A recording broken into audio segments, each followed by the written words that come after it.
started something called an Alumni Changemaker series, and this book is part of the series. Going forward, we would have many such editions coming up. 37% of the birds documented in India are found in Goa, and we call it a beach destination. So, we realize that there are many things that Goa has to offer. The beautiful islands, the backwaters. Goals cannot measure in terms of numbers, to be very honest, okay?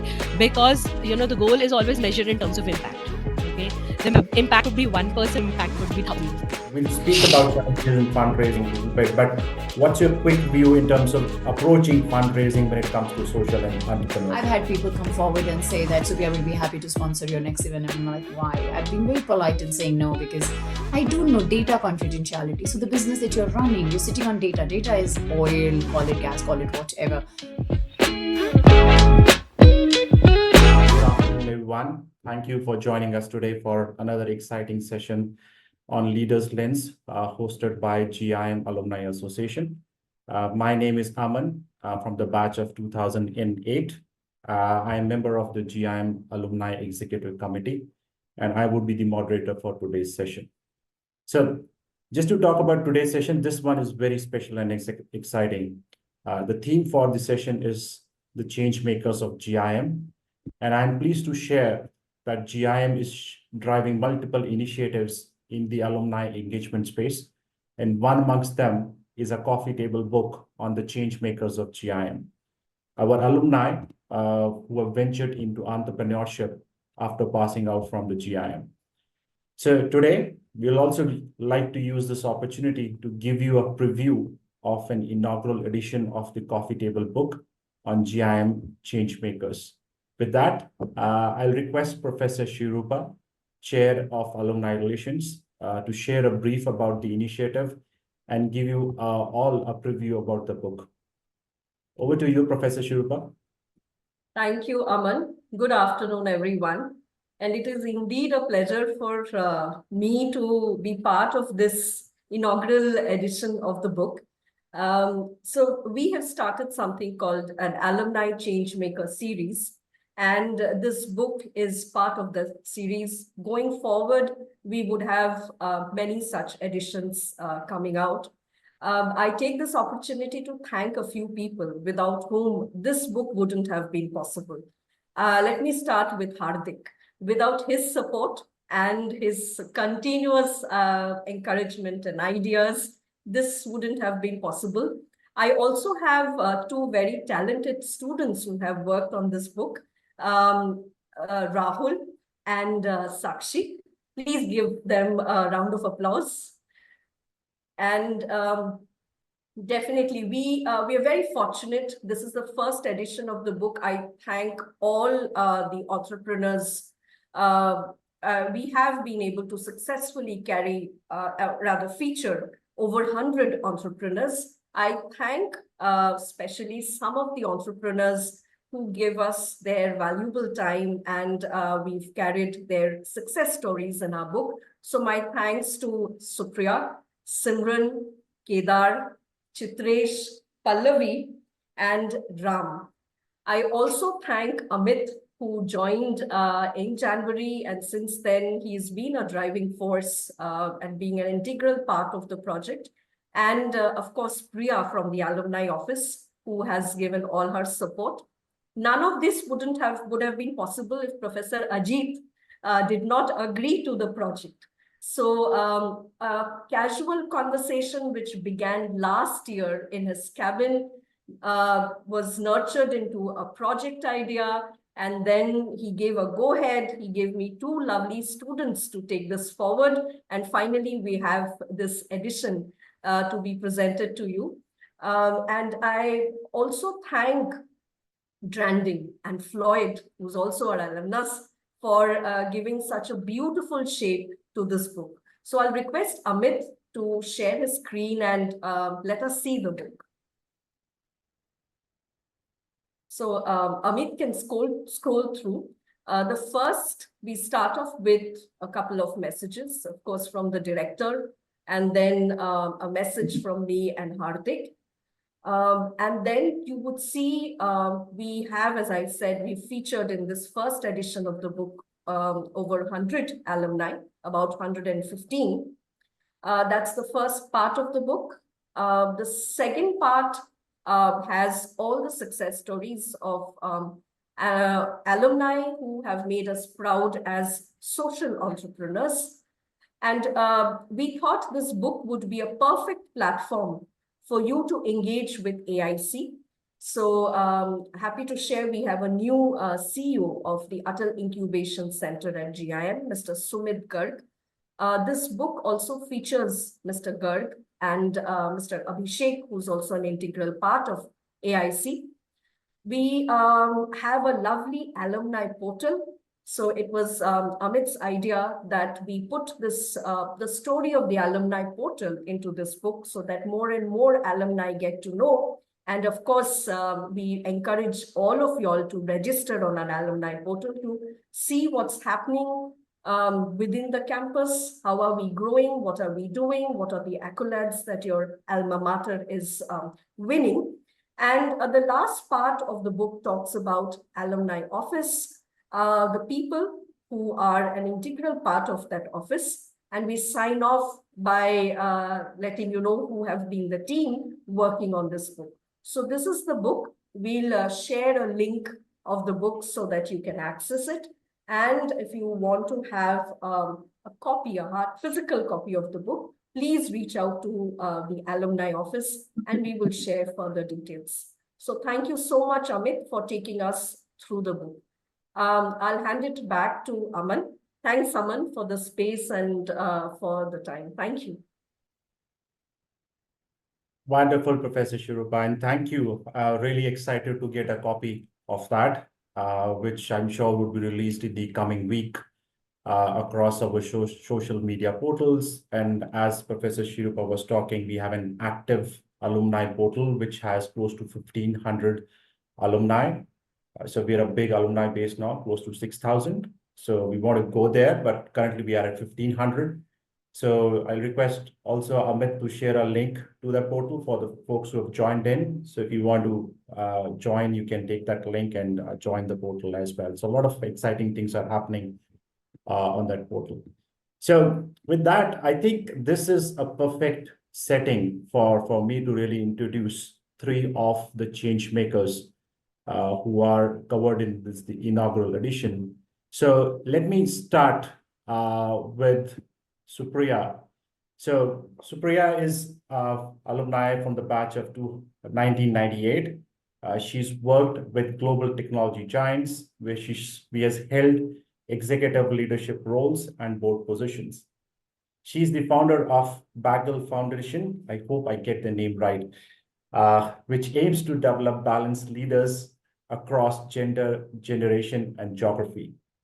And one of the things that she's also brewing on the side is Visa, an idea stage fund for AI-first startups.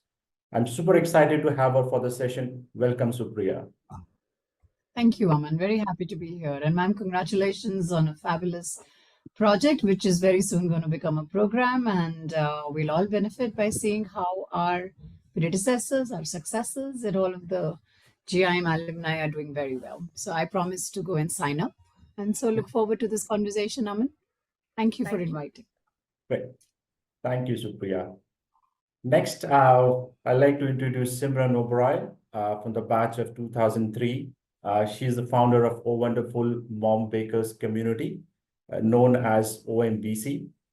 Simran has over 20 years of experience in HR advisory and research. She loves healthy baking, and that's where OMBC is focused on.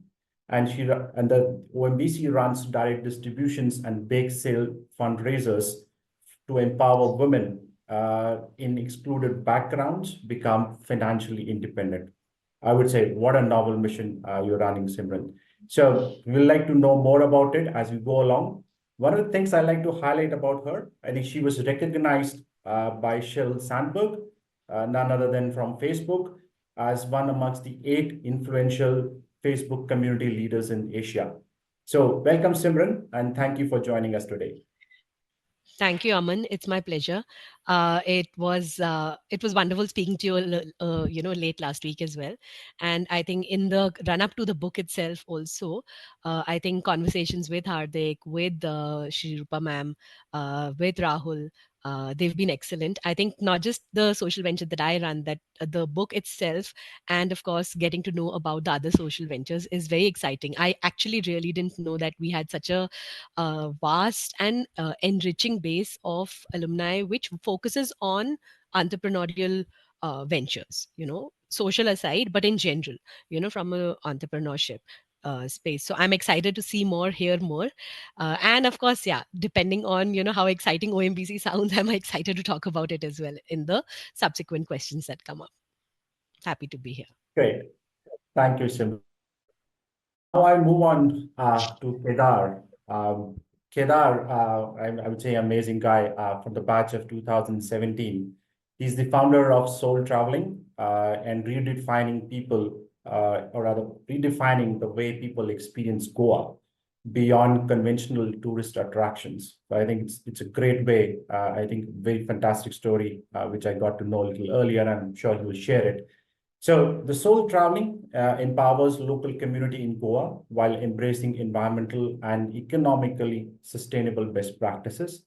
And one of the lesser known facts about him that he's an avid tabla player and has also performed for GIM, which is GIM's own band. So great to know you, Kedar, and thank you for joining the session. Hey Aman, thank you so much for this lovely introduction. And yeah, I'm very fortunate, and it's my pleasure to be a part of this amazing initiative, which will again become a beautiful program, I'm sure. Again, as I've always been speaking about GIM and the lovely initiatives and the creative ways it has to keep us all connected. Even I didn't even know that it is a alumni base of 6,000, and I think with Professor Ajit Parolekar sir's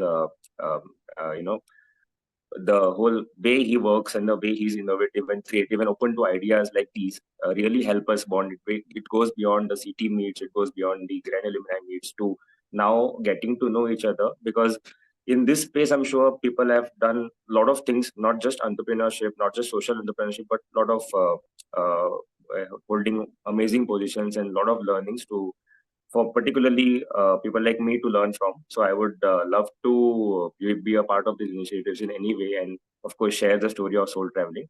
But again, I'm sure these things will really help us all be connected, better connected, and learn a lot from each other. And as I feel that the journey doesn't stop only at PGP2 and the last examination as we speak today, I'm sure this goes a long way. So thank you so much for inviting me. Okay, wonderful. Thank you, Kedar. So let me just quickly dive into it. I'm sure all of us have been waiting to hear more from Supria, Simran, and Kedar. So, Supria, I'd like to start with you. And perhaps the first question that I have is that you have traversed the hierarchy across multiple organizations. Tell us what inspired you to start Baggel Foundation and what do you aim to achieve with that? Great question, Aman. What inspired? So this will be no news to all the women who are working in the corporate world or in an entrepreneurial world. I was at morning breakfast session with Silicon Venture Partners, and it was just amazing how we saw, again, how with minority view, when you have that lens, or you have a lens where you aren't the majority, let's put it the other way around, how the world looks very different. We were all blindfolded in the morning, and we realized how something as simple as eyesight we take for granted, when that's taken away, how that works. So I would say we're all born in a world that's unequal. My brother could go out late at night, date many, and that was okay. But for me, I had a curfew of beyond 9. Of course, there was safety as a reason, and I'm very grateful to my parents for taking care and giving a very nice, warm, comfortable environment to be born in. But you also know that instills in you a little bit different upbringing to worry and think twice before we step out. And that, I think, over a period of many years just made me see things differently. What was protected and safety at one end tended to be slowly over the years to say a bit step behind and then 2 steps behind. And you just realize from a sheer physical and a mental effort, you had to work that much harder that much stronger, that much bolder, that much louder to be heard. So when people say, why are you raising your voice, Aman, I always ask them, well, if you heard it the first time I said it, you'll think I'm mad, stupid to raise my voice. But if you don't hear it the first time and I have an important message to deliver, then I'm going to definitely raise my voice or figure out other ways to talk to you. And I think in my last 25 years with corporate, early on strategy, I didn't see any of this. It was progressive. It was amazing. And I don't think you see that early on. You're young talent. You're there. Everyone wants to sponsor you. But as you get into managerial level and as you get into the CEO position and as you get into senior roles, you realize you're the only one at the dinner table. You're the only one in the boardrooms. You're the only one traveling business and sitting with everyone. You're the only one in semicon, industry, sitting in an ISA or an ASCOM conference with everybody in black tie, black suit, and you're the only one. Now that people think it's a privilege. I'd never thought it's a privilege. I felt angry. I felt upset. Why is it that I don't have other fellow women leaders sitting with me? There were a few, but the numbers were so small that we were almost insignificant. So I think having seen this over the years and having made a great decision to bust the ceiling and say, I want to be a CEO. And I think as someone who offered it to me, I didn't even think I had it in me to lead it. But when I did it, I realized how some of us who are still capable don't raise our hand. Enough has been written about it, so I'm not going to get into that. My personal view was we see women differently in society, in corporate, in entrepreneurship, in academia. And that difference needs to dissolve. And Baggel was born out of G for greed, which is absolutely be unapologetically ambitious. G for grab.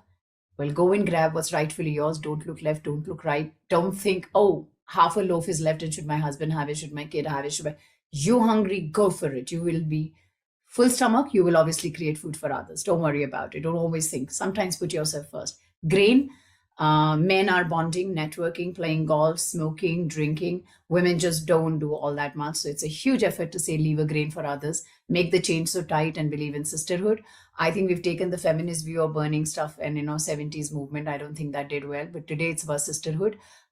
Be uncomfortable about being the only woman in the room and make way for others to join in. So Baggel is born out of desire to have more women crack the top CEO role. And the road we are taking is to get together and form a very close-knit network so that we all are together. And if we have a bad day, we can come back and say, hey, this didn't work and how can we make it better? So just give a safe space to belong. Network, which is closed and open and safe. And ambition to say, if I can do it, you can do it too. And therefore, let's make sure that the world is far more balanced at the top. I don't want to start at the bottom because that's where we all start. So we said we're just going to do the C-suite at the top. We're a very conscious choice. And then say, trickle it down. Once you're a woman CEO, you just have to hold the thing for baton for others and make sure you pave the way. So very happy. It's been a year and it's going very well. We have members and we have on April 6th, a great conference. First one being Women CEO Ready. So if anyone wants to join in, please give me a DM and we'll be happy to have you there. Thanks, Aman. Thank you, Supria. And what an inspiring way to put it out. A lot of times we don't really talk about the things in open, but I'm sure a lot of this is now getting addressed, especially at those glass ceiling levels. We definitely see a lot of companies talking about percentages of women associates has increased, but I'm sure that's more at the middle and the bottom of the pyramid. And we are still yet to see that.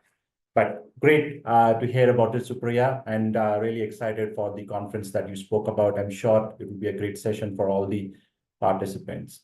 So on that, maybe I'll move on to talk Simran. I remember having goosebumps when you spoke about people that you're supporting through OMBR. So why don't you talk a little bit about what is OMBR all about? And what inspired you to drive that? Sure. So I think, I'll have to back up a little to when it started. So this is actually the 10th year of existence for OMBC, so O Wonderful Mom Bakers Community. Started in November 2014. And then, of course, the genesis was very simple.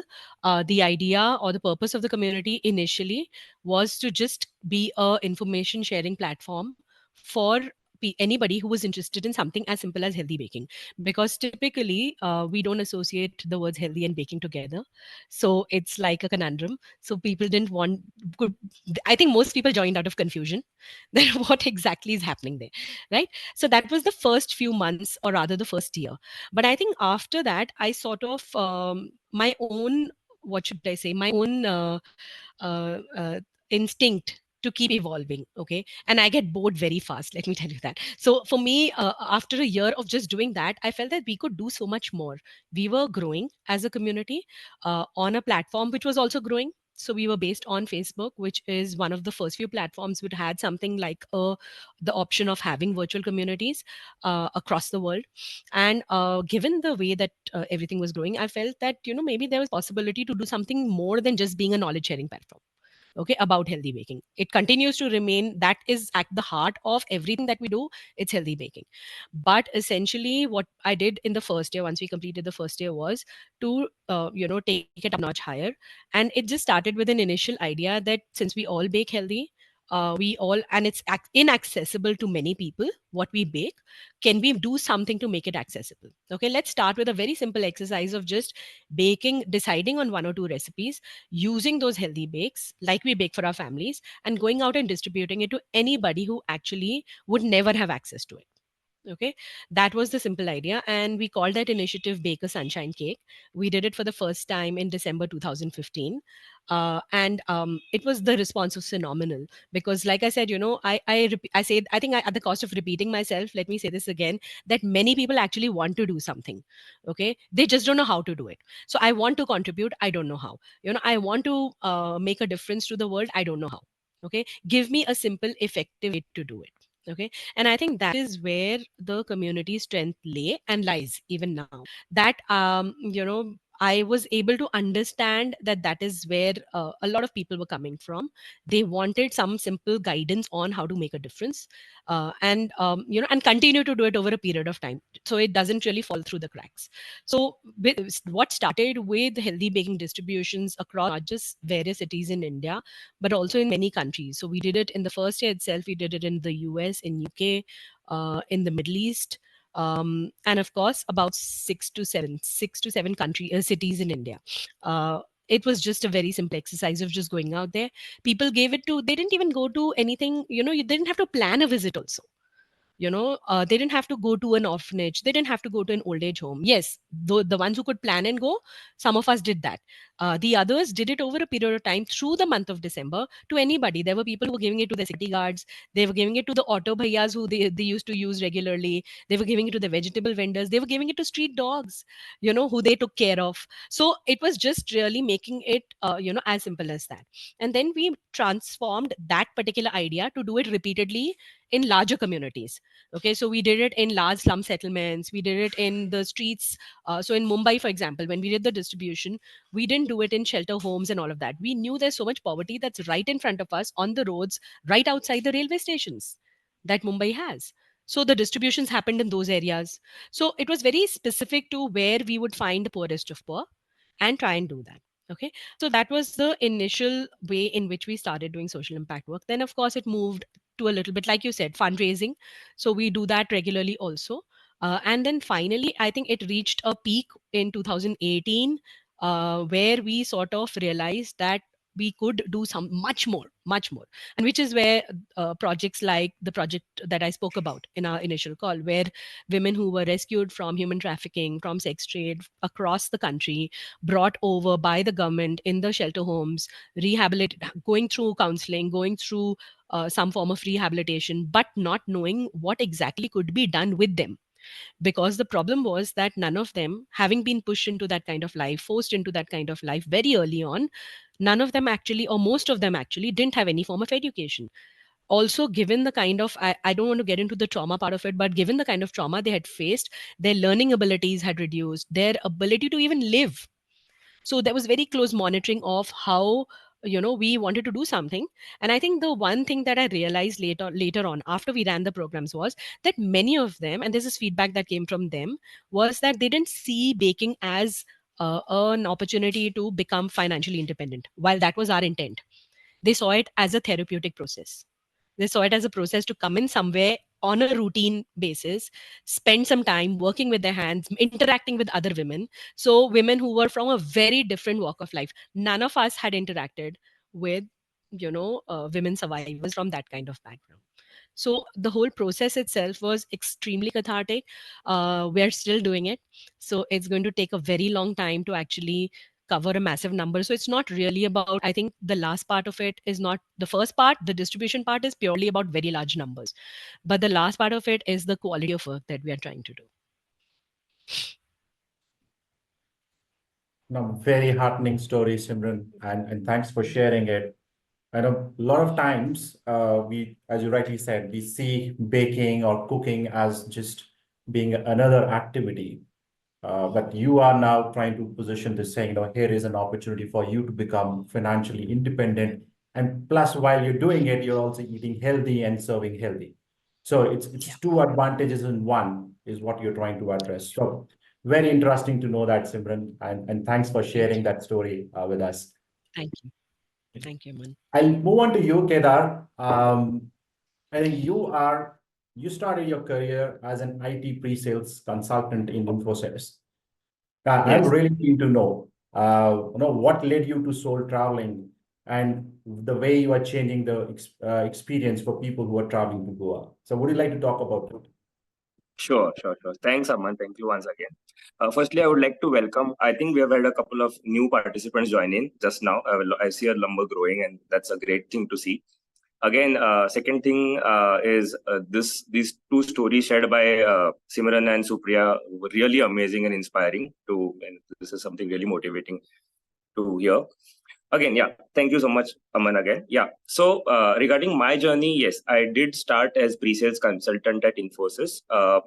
And I was lucky enough to be honest, I didn't expect this, but there was quite a circle around me of GIM alumni, right from 1998 batch, Riju Dikshit ma'am, to many people who joined from my batch, who really inspired me to leave my job. At the same time, I would not say that I'm a kind of person which has always believed in the concept of grass is greener on the other side. So I would not say that the job was bad or the corporate life was bad or something.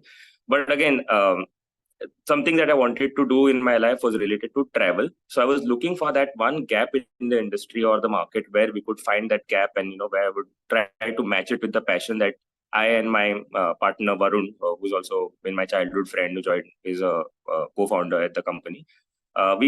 We wanted to find some gap, and we thought that the way things are changing in the industry, especially the travel industry, we need to find that gap, and if we do it right, if we get it right, then we are in for something big. So after working for around 1.5 years, I decided to step out of Infosys and then move into starting off our own. Primarily, we saw three things. One is the gap. What we realized is that travel as a thing, especially with us people, of born maybe 80s and 90s, millennials, we travel a way differently. The way people used to travel before was very sightseeing based travel. People would just travel to cover more and more places. Like I remember in my childhood, I've covered like Rajasthan in some 7 days. So if that's the case, you are actually covering India in like 30, 40 days. So you're actually not seeing the movie. We believe you are actually watching just a trailer. While the traveler today wants to actually go live at the place, to understand the local community, to try the local cuisine, we are more open to learning about the cultures. We are not looking travel to just as a vacation, but to be as a part of our lives, which actually you learn a lot of things from, right? So that's the whole thing that was happening. Again, a lot of market research was coming across from bigger companies, bigger brands, like TripAdvisors and Forbes, and talking about how people are looking to travel differently and to actually connect with the place. That was one. Point number two, I think point number two is something that all of us, GIM alumni and other community will connect. As Goans or as people, I'm sure you would have heard these stereotypes about Goa when you actually got the admission for the first time to GIM. You would be like, Goa में पढ़ाई भी कोई भी करता है क्या? गोवा में school भी होते हैं क्या? या फिर अब से आप तो मतलब आपके क्लासेस के बीच में आप बीच पे भी चिल करोगे, या फिर you wake up with a glass of beer, you know. And a lot of stereotypes may or may not be directly responsible, maybe because it is Bollywood, or maybe because the way it was being promoted before, was something that really, when we were working outside, we were like, every other flatmate was always told to get like, something like a mom-made pickle or homemade food. And we were always asked to, अरे गोवा से आते वक्त एक खंबा लेके आना, you know. That something, was indirectly a little motivating and inspiring us to start this venture, because one of our first campaigns that we ran around on social media, which actually went viral, was that we asked some of our friends to write the stereotypical questions or the things that they have been said and just hold on a placard and stand on the road, like that. So, and we clicked some pictures of them and we posted it on Facebook. And we got a lot of tractions, not only from locals, but from people who have actually moved to Goa, maybe through Navy or because of their education or work or whatever. And, the kind of stereotypical things that they have been said, that is something that was point number 2, which, thought that as locals, we know that there's a lot more to Goa, and we thought we should, showcase that. And third was again the supply. Now these 2 point number 1 and point number 2 was more of demand and the personal motivation, and the supply. Coming to the fact that Goa as a destination has a lot more to offer than just the beaches and the parties. There is the culture, there is the Indo-Portuguese amalgamation, which results into beautiful culinary side of Goa, to the Indo-Portuguese architecture, to the local tribal communities, which have a different way of living, which in fact there are a lot of, I'm sure I've heard that there's a tribal community called Kundi, on which books are written on the way they live, and are read by Americans out there, and we don't know about it. To us, knowing that literally we didn't even know this fact that 37% of the birds documented in India are found in Goa, and we call it a beach destination. So, we realized that there are many things that Goa has to offer, the beautiful islands, the backwaters. And that's when we realized, okay, if we bring this out, if we connect this, it will be a great thing. Now, one of the things to bring this in front was the local community. And that was one of the first things that we had in our mind before we ventured into anything. How can we bring in, the question was, if the tourism is happening on the beach belt, then only the beach belt community is getting, benefits out of it. How can we drive the tourism economy to the local community of Goa, at least to begin with? So what happened is we found a lot of communities, right from farmers to house owners to pav makers, bakery owners to fishing community, who are doing a lot of fishing activities into the hinterlands, the backwaters, the villages. And how could we connect that? Today, coming to the present, I would like to say that we are offering beautiful curated experiences, which are 2 to 3 hours, 3 to 4 hours, half day, full day experiences that take you beyond the whole concept or the whole idea of Goa, that is the mainstream idea of Goa, to its beautiful villages where one can explore all the different concepts. So it all depends on you as a traveler. If you are more interested into the architecture of Goa, we have something around the architecture based trails. If you are into food, then we have culinary experiences. If you are into like the local culture, we have cultural experiences as well. In fact, recently we were fortunate enough to have chosen by Ma'am Divya Singhal Ma'am and Ma'am Diya Goa as well, to do something around the sustainability. Divya Singhal Ma'am gave me a call the other day and spoke about how we could incorporate your trail and show a concept of sustainability to the students. So we have these trails where you can go on a beautiful experience in the village of Valpoi, right behind our Sankli campus, around 20 minutes from there, where people can experience the local Goan culture and understand how sustainable they live, right from their cooking to the methods they use for the dance, the music, to art, to living, and in fact, even the makeup, the lipstick that they use, can be used from the plants, leaves. So how can you do that, or something that we curated around? So concepts like these, which are sustainable, which involve the community of the local land, and in turn changing the way Goa is perceived as a tourist destination, is something that we are doing right now. We are on a daily basis, we are offering more than 15 to 20 different experiences, and the concept of slow travel is infused into it. So you're never rushing into an itinerary. You are exploring one village or one concept at a time. So that is something that was the gap, and that is something we matched while including the local community. Today, we are fortunate enough to tell you that we are working with more than 120 local communities and generating either a side income, and for many of them even a full-scale income from the tourism industry as well. Okay, one of my major things contribution as a co-founder or one of the partners in the firm was the marketing and the sales side, where I thought one of the things what we wanted to make sure that we never wanted to make history as boring. As kids, as studying in school, we have always perceived that history is a bit boring because of our textbooks and the way it was taught. But we wanted to make it interesting. Our whole idea was how can we basically make it as interesting as going and getting an experience to a casino or a party. How can the experience be matched? So we never marketed ourselves as a company that requires donation or help the community, but do the same thing in a different way and have the same amount of fun or even better. So make amazing memories while connecting with the local community, something that we've tried to communicate all the time. To end with a couple of achievements this year we were fortunate enough to get an opportunity to host a G20 delegation that happened in Goa. I think we hosted around 5 different delegations of 120 people each. Then we hosted the India Energy Week, and my personal favorite, and a couple of celebrities as well, Pankaj Tripathi ji and a few more. While my personal favorite was when we had a surprise moment that I got to know from my team that we hosted Professor Ajit Parulekar on one of our trails in South Goa. And I don't know whether he knew or didn't know that I was a part of this, but he met my team, and after the experience, he told it was a lovely experience and this is something great. So that happened in 2019, long back. It is not now, before COVID. And these kind of stories, really keep me there. I'm really fortunate that this happened with me. And again, the JM fraternity, all the senior alumni and the current my batch I think many of them have joined with their families, and given amazing feedback. This really helps me.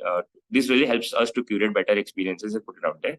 While the last statement would be, our dream is not to just be in Goa, but to also go to destinations other than Goa, which have a lot more scope and are being pursued because of just one particular image that is being developed over the years, and try to get the local experiences out there to the market.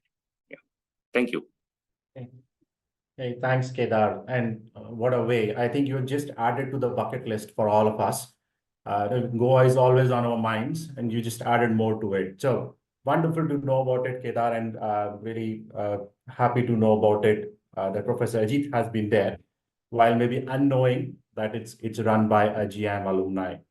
So I think it's great to know your stories. But I'd like to flip on to something which is more interesting, perhaps, for this community, is what are the challenges that you all face? Because typically when it comes to startups and entrepreneurship, the commercial pieces do take a limelight.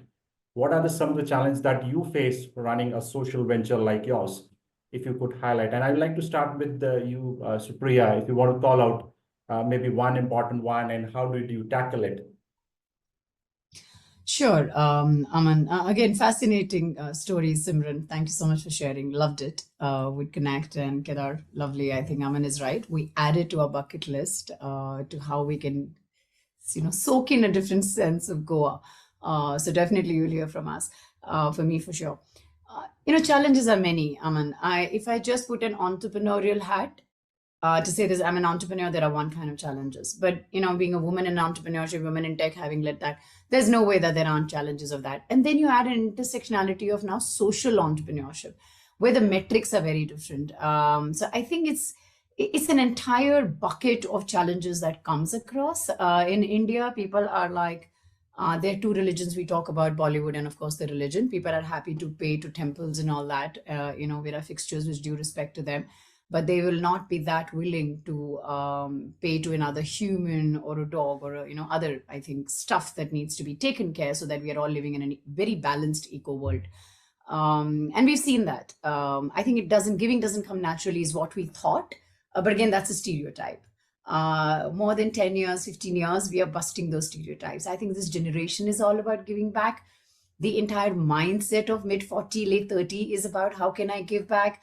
The 50 plus Gen X, generation that some of us belong to are also thinking, how can we give back? There is plenty.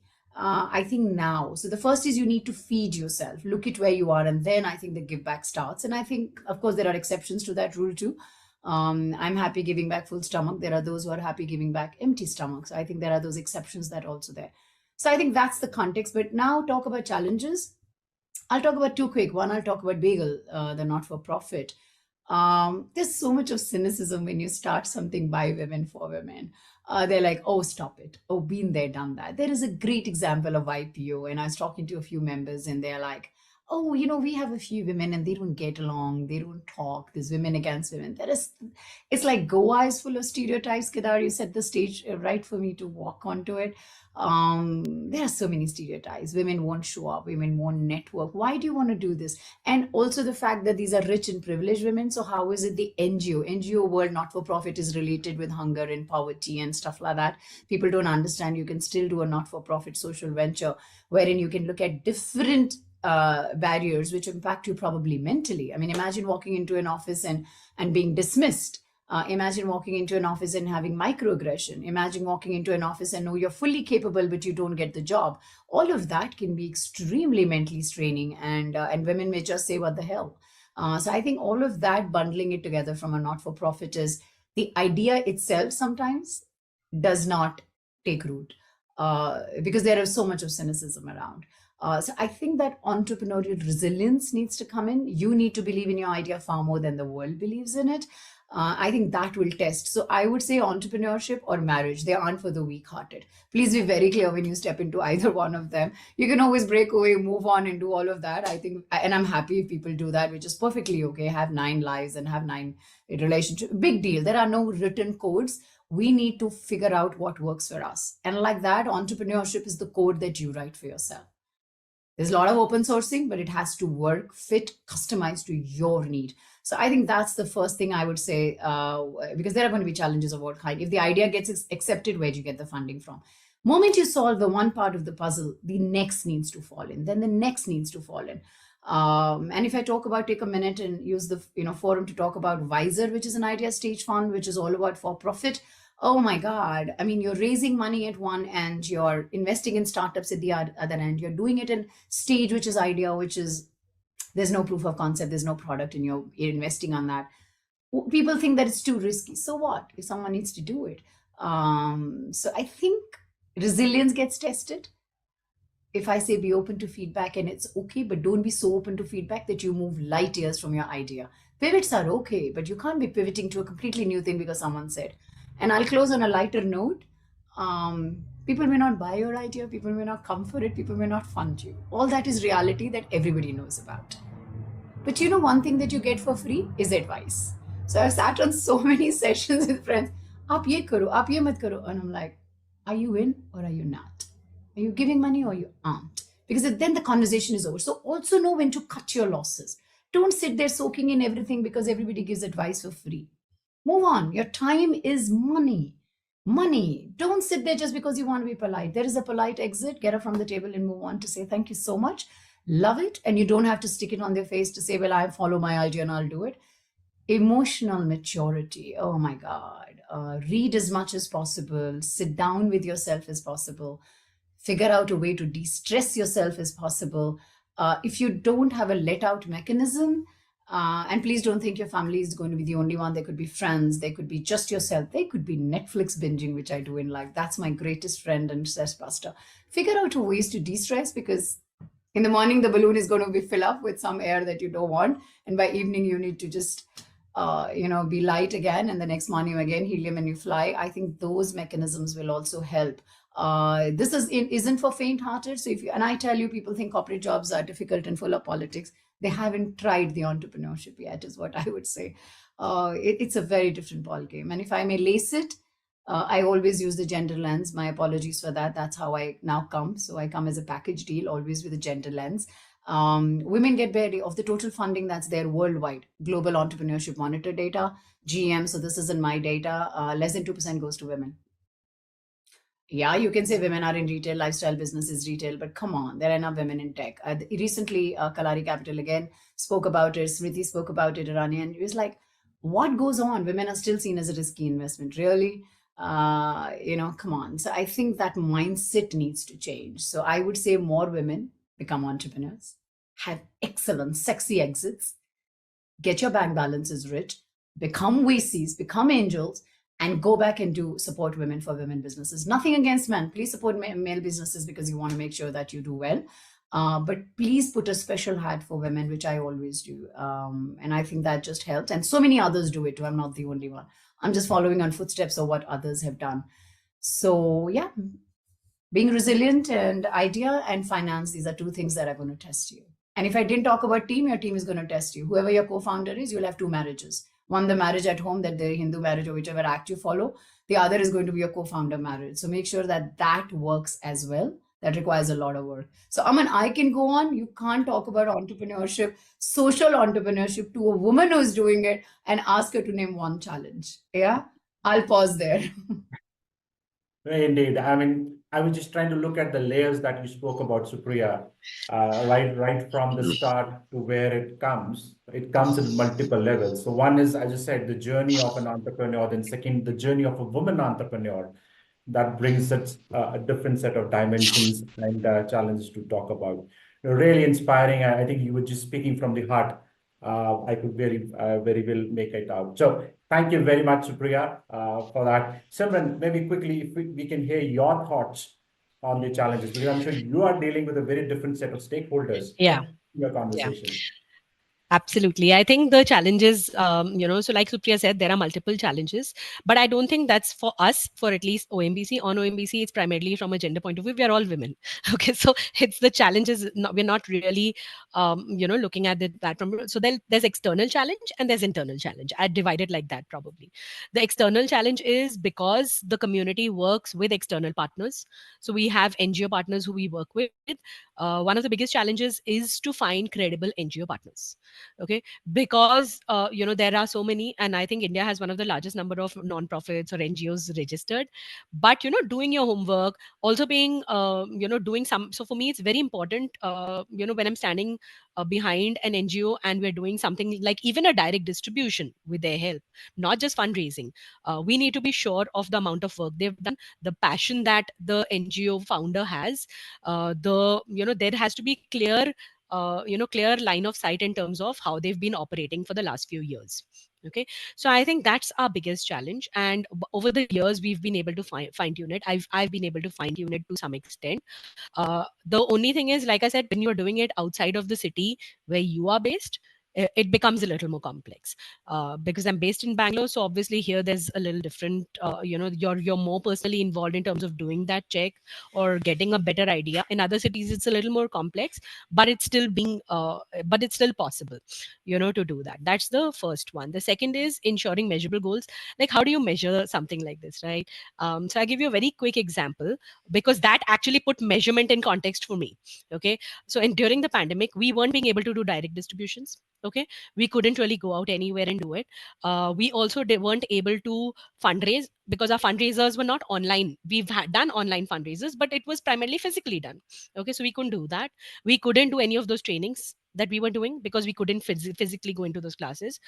So what we were doing was we were doing our bakes at home, sending it to a few of our NGO partners, and they were distributing it to segments where, for example, like migrant labor, which was going back home. So they were sitting on stations for days, no access to food, no access to how they're going to head back home. So those were some of our primary segments that we were trying to cater to. What we were doing then was, in one of my conversations with the founder of an NGO called Swabhiman, he's a gentleman called Venkat. He's been doing this for many years. So I spoke to him and I said, my biggest regret is that we are all home bakers. Okay, we have small ovens. We can bake maybe 10, 15, 20, 30, 40 pieces at a time, sometimes 100. Okay, those are the numbers. The numbers you're talking about on a daily basis who are going hungry in this are thousands. I said, so when we send something to you, my biggest worry is that it's going to fall short. Okay, no matter how much we bake, it's always going to be less.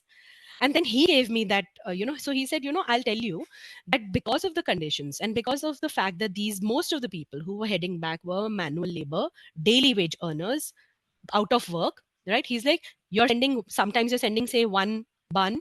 Okay, so you're doing a bun or a cupcake or a cake or we also did food, non-baking stuff at that time. He's like, that's their only meal for the day when you send it. So he's like, so please remember that it's never small.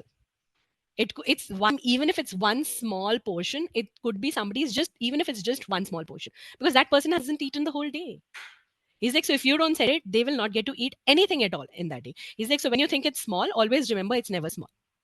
Okay, so I think that is what's put that whole context, that goals cannot be measured in terms of numbers, to be very honest. Okay, because the goal is always measured in terms of impact. Okay, the impact could be 1%, impact could be thousands of people. It doesn't matter. Okay, I think that was the biggest learning for me, and that was my biggest challenge also, to find out where how we were going to make impact. The last one is a little more internal. It's a virtual community. We have 40,000 members now. How do you maintain how do you maintain the same kind of commitment, the same kind of challenges, the same kind of culture? Again, during the pandemic, we did so much work that I think there was a term that was coined called compassion fatigue. So I read up articles about compassion fatigue. People are tired of contributing. People are tired of doing good things. Okay, how do you fight against something like that? You can't fight it. Okay, you'll have to at some stage let it run its course. But I think being heavily reliant on a community which is virtual has, like I said, you have to the energy of the person who's founded that community goes a lot of times in terms of doing things constantly, which can maintain a culture within the community of kindness. Even if you're not doing it outside, you're kind to each other. All right, and how you're behaving with each other, what are the things that you can do in small groups. Okay, so I think that was a big challenge for me to try and maintain for some period of time. I would say fantastic, Simran. And when Supria was talking, she was talking perhaps more challenges emanating inwards to whom you are interacting with, your stakeholders. I think you've just manifolded it out, say 40,000 community, and how you inspire them every day to be part of this initiative. So thank you, Simran. I'm sure a lot of good takeaways. So Kedar, if I could turn to you quickly, if you can just highlight one challenge, what do you think is important? But before I do that, Kedar, I would request the participants, I see a lot of them who have joined in. I'm sure you would have a lot of questions for Supriya, Simran, and Kedar. Please feel free to share that on the chat. And maybe after this question, I'll pick them up and then request them to share their thoughts. So with that, Kedar, why don't you talk about the key challenge that you faced and how you're trying to address this? So, coming from the whole business model that we had, I mean, trying to portray it as something premium, something interesting to do, we had one of the things was that, okay, we are now trying to make it sustainable, and not just with nature, but at the same time sustainable for the community as well. Now, if you're making it sustainable, it has to be a proper model. It has to make its money, and it has to sustain, right? We are trying to develop it as a particular business, and making sure that the community makes it impacts the community. So that's when we decided that this is going to be a target segment, this is going to be a target audience, which is going to be premium, which is going to be expecting a high level of quality. Okay, now that being said, we got three major challenges. One was the infrastructure. Again, I can elaborate, but the point is that if you go to the villages, the roads, the washroom facilities over there, something that we may not have so much, we may or may not be able to do so much, something that government could interfere and do. However, we have tried to do our best, maybe not with roads, but providing washroom facilities or developing certain things by working with the local community, by working with the government. Goa Tourism is somewhere we have tied up with to try to do something with that. So that was one thing, because infrastructure has to be developed so that the people and it's not the big buildings or the big bridges, but something which is very basic and essential, because your end of the day you're hosting people like delegations, international tourists, people like you who are expecting certain things, when you go to the villages. Second is the community again. While you meet people, you imagine you are a community who has never hosted people or done any sort of particular commercial hosting or curated some food or a meal for a today we are actually working with communities who are preparing meals when tourists come to their place, and you are actually home, you are getting a chance to have a home hosted meal, because again, it's a part of us changing the stereotype. All these years people have been thinking that Goan food is this, that which you get at the sea, at the beach belts, while there is a different side to the Goan cuisine, which again, how do we develop these community, how do we make them trained, how do we train them on hospitality, what to use, what not to use. It's not about the language, but how do you present yourself. All of that was the second challenge. And the third, I would say, which we then completely converted into an opportunity, was that now, to put these products, put these trails out to the world, we had to have the best in class guides. And we decided that we'll not call them guides, but we'll call them ambassadors. Okay. Now, guiding as a profession has always been perceived as somebody, this temple was in this dated, that they'll be just throwing dates at you. They might not be even providing you the correct information. I'm not, defaming the entire guiding community, but there are still cases happening in Goa like that. So what we decided is, we will get the best in class people. So today, we are fortunate enough to have people right from historians, architects, engineers, food bloggers, theater artists who are a part of our team. So what the challenge here was, how do we get these kind of people, and how do you make this a career option? The people from hospitality or anybody don't even think of joining companies like us. The initial notion was that, okay, I'll go and join Taj, I'll go and join Oberoi, or I'll just join, maybe I'll go on the ship and I'll be a chef over there. But how do you now channelize the best batch, the best of the batch, or the best of the students or youngsters to move into this particular, think about this line as a career option? So we decided that we will work with colleges. We have signed MOUs. We are doing lectures, free lectures across the entire education system, and trying to do our best into making this as a full-time career option. Because unless you do that, because that's what we realized, right? We cannot do this part-time. We had to leave our jobs. We had to put our not life at stake, but career at stake at particular years to give it a shot. And that's when we realized, even nobody from our team cannot be just a part-timer or doing it, as a side-by-side gig. Okay. So we wanted to make it as a full-time thing. And unless you make it a career option, we didn't think there's another way. So we decided that we'll make it into that, and that was the challenge we faced, but we converted it into an opportunity. That's what I would say. Very interesting, Kedar. And perhaps I think yours is a bit of a contrast from what I heard from Supria and Simran, because you are looking at this as a full-scale venture. And perhaps you spoke about public infrastructure challenges, which is what's core to what you're doing, and also in terms of building the talent, and how do you inspire and motivate them to be engaged? Because it's not a plush blue-collar job sitting in office. You need to be on the roads. You need to be with them and kind of soak in to that experience. Now, great. I really love to hear that, Kedar. Thank you very much. I know we are just on the edge of time, but if I could request, if there's any question that any of our participants has, I don't see any in the chat yet, but if somebody has one, maybe they can unmute their line and ask their question.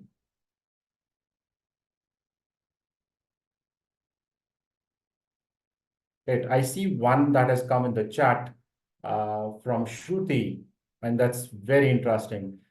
She wants to know where some of your non-negotiables are while running a company with a social change being a key priority. I think that would really be a good insight to share. So maybe Supriya, I'll start with you.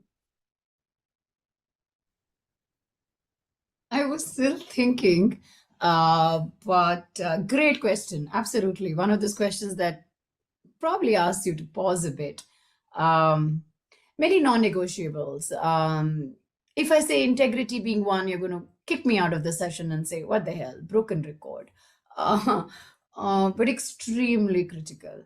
Simran made that point, and I'm going to take that quickly forward, Simran, with your permission. It is what kind of NGOs you partner with, how you choose your partners, who chooses to come on board, what does your board look like? Please understand, when you're in a corporate, there is Microsoft, Google, and any other company, MSME is great in India. your identity gets enmeshed with that corporate identity. And therefore, your business card carries a value. When you're on your own, you become the brand till your business enterprise becomes a brand. And especially, and then you have to marry. So, one is that aspect. I'm sorry, I always talk in layers. And then now you marry this with an ecosystem of how NGOs are perceived in India.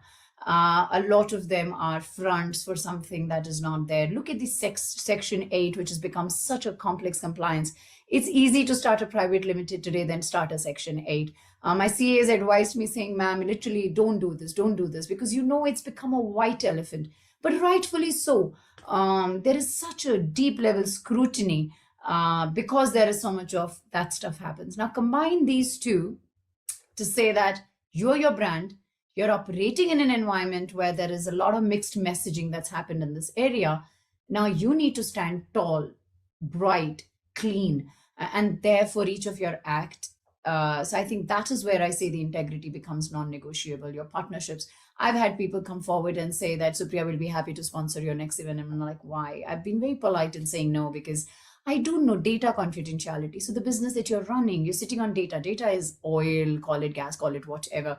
You want to be very true to holding that data close. What are your agreements that you've signed with your partners to say, will you share, not share? I mean, everybody shares it, but that doesn't mean you have to do it. Just because the world is doing it doesn't make sense that you do it. So I think I would say some of those non-negotiables, for me, integrity is always very big.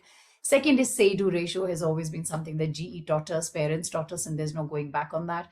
If you think you'll show up, you show up. If you think you'll do this, you do it. And if you think it's not working for you and you want to call it to a close it neatly and say that you aren't associated and move on with it. I think some of those would be integrity and say-do ratio, because just because you're in a social impact, like I don't think Simran can take her eye off the ball just because, oh, it's okay. You're not doing it for profit. I'm sure you sat at tables where people have spoken about doing it for profit is a higher order than doing it for not for profit. People have a way of pegging money and success differently.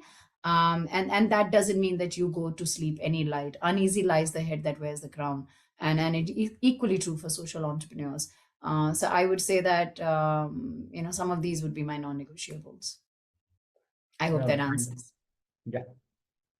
Thank you, Supriya. I didn't mean to put you in a hot seat with that, but perhaps I think you did the justice, and thanks for those insights. I'll take another two which are coming in, but maybe request Simran to take the next one.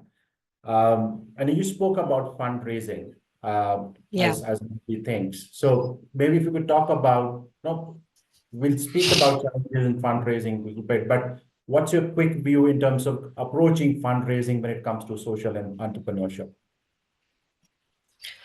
So I think one of the biggest questions I get is, how do you run this, right? So how do you run this when I mean, you're not getting paid anywhere. Nobody gets paid.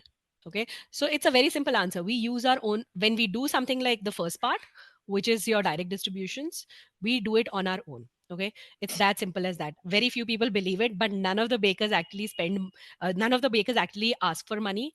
We bake with our own resources. We spend the money to buy the ingredients and get those the goods transported on our own. Okay. So I think that's the first part. So there's there's collective ownership when it comes to something like this.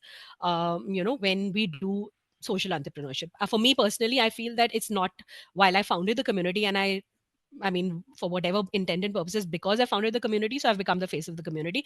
But there's a huge base of bakers, okay, who do this day in, day out with me. And without that happening, I don't think any of the next few steps will happen. With the respect to fundraising, I think where the fundraising that we do is typically, again, things that we do from an identifiable cause point of view. So if the cause is very identifiable, if it has been verified, if it is credible, we go ahead and we do it. And I think for us, like I think Supria was saying, OMBC became a brand associated with social impact from a healthy baking context. So what we did was that we had a lot of causes coming to us. We've never actually had to go out and look for a cause. We've never had to go out and say, okay, fine, we will fundraise for this. People have come to us for fun, but that also puts you in a spot, right? Because you don't know which is the right cause to associate with. So fundraising from that point of view, identifying from the context of what are we fundraising for, And I think that's most important, to have very, very tangible goals in fundraising, especially where other people's money is involved. We are very, very clear that the goals have to be very clear. Like I'll put it very simplistically for you: two geezers in a hot old age home.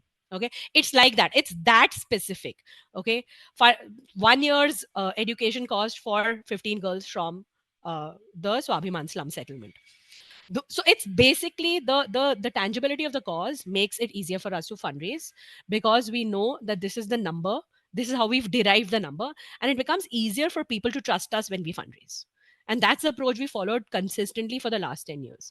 We've never really said that we're fundraising for this NGO. We have never really said that we're fundraising for